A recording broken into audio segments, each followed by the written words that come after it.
அனைவருக்கும் இனிய காலை வணக்கம். இன்றைக்கி வித்தியாசமாக பொல்லங்காய் பொரியலை ஈஸியாக செய்கிறதுக்காக ஒரு பெரிய பொல்லங்காயை நல்லா கழுவிட்டு இந்த மாதிரி மெல்லிசாக கட் பண்ணி ஒரு பிளேட்டில் வச்சாச்சு. இதனுடைய கொஞ்சமாக தூள் உப்பு சேர்த்து நல்லா 4 புறம் கலந்து விட்டு இது ஒரு 10 நிமிஷம் அப்படியே ஊற வச்சிடலாம்.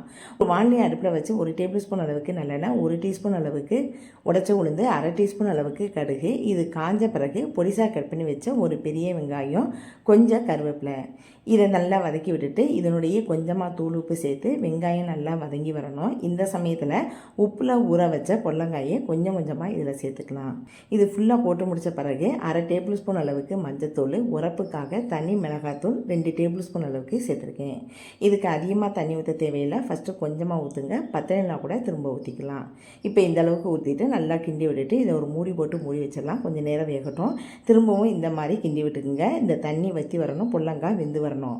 லாஸ்ட்டு 1 டேபிள் ஸ்பூன் அளவுக்கு நல்லெண்ணெய் ஊற்றிட்டு அடுப்புலேருந்து இறக்கிடுங்க. அவ்வளோதான், சூப்பரான சுவையான பொல்லங்காய் பொரியல் ரெடி ஆயிடுச்சு. இதை நீங்களும் செஞ்சு பாருங்கள். தேங்க்ஸ் ஃபார் வாட்சிங்.